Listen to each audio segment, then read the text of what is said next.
As I looked into German New Medicine a little bit more, what it seems like to me, and I'm going to let you explain it because you're the expert here, is that when we have traumas in our psyche, they make changes for adaptation in the body. Now, that's just my understanding, and of course, the adaptations can be seen as good or bad depending on who's looking. Is that kind of what German New Medicine is? Yeah, you got it. It's a discovery of a German medical doctor who had a tragedy that he experienced. He lost his son in this crazy freak accident situation. There's actually a documentary on Netflix if you haven't checked it out. It's called The King Who Never Was. It's not about Dr. Hammer, but it's about his son and this dramatic situation surrounding him getting shot by the Crown Prince of Italy. And it's just a wild story. Dr. Hammer is only briefly mentioned, and they just kind of say, oh, yeah, he's got crazy cancer theories. But after, I know, so they obviously can't come out and explain and unpack all of this. Otherwise, everyone would not already know about it. Sure. So after his loss of his son, he developed testicular cancer, and he had an intuitive knowing that this was related to the loss of his son. And then he worked in an oncology unit and had access to lots of cancer patients, lots of files. And he started noticing a theme that every time a person had a specific type of cancer, like a testicular cancer, they always had a loss.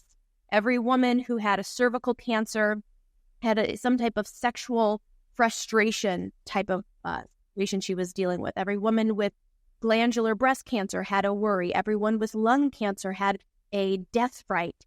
And so this theme, this pattern started to develop where he's like, okay, something is happening to these people and they are developing cancer.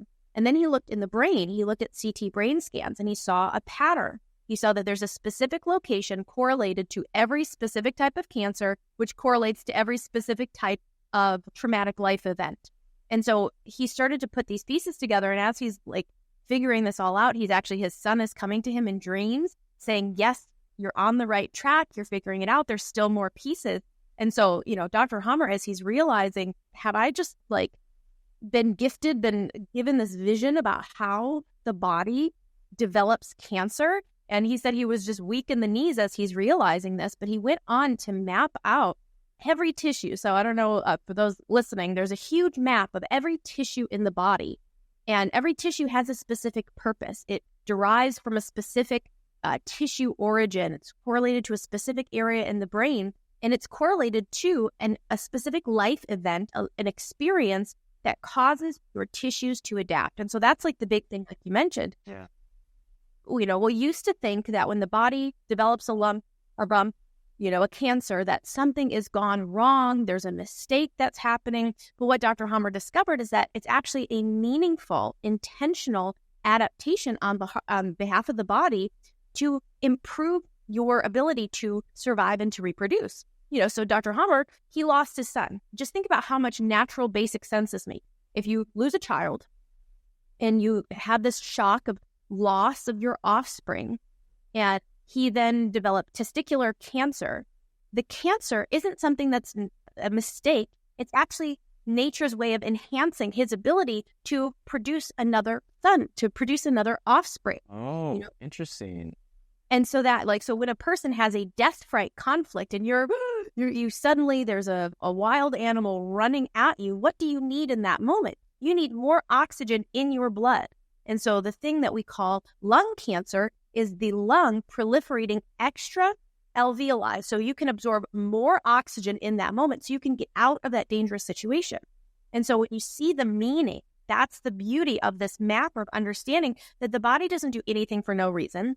There's not any dis-ease in the body that is intended for your demise. There's no such thing as autoimmune disease. The body would never attack itself. The body is only doing what is biologically programmed as necessary in order for you to survive this situation. Now, ideally, we wouldn't be going through these conflicts and reliving them every day and having, conflicts for a really, really long time. In nature, animals, they have a death fright, they almost get eaten, and then they get over it in an hour, get away. But, because of our cerebral cortex and our ability to, relive things and put ourselves in unnatural environments, we can have conflicts for years and years, which can develop into more, what we consider serious health situations. But even those, it still is your body doing what was intended. Even though, you might be having like a huge tumor in your colon, that's obviously not ideal. But what that indicates is that you had years of an indigestible morsel conflict, something you couldn't digest, and your body was stepping in to help you. That's where tumor has a function and a purpose. And so that is just kind of a little getting into what this map really is all about. It's all about meaningful adaptation to shocking life circumstances. If you believe more constructive information like this should be out there for people to know, please leave a like on this video. And if you're a person who's into self-development in all aspects of their life, please subscribe, because that is what we do here at Good Demand. Keep demanding good things. And if you haven't bought a pair of Good Night blue blockers and you use a phone at night or an iPad or TV at night, please consider buying a pair of these. They're beautiful and they work so well and they help support our growth.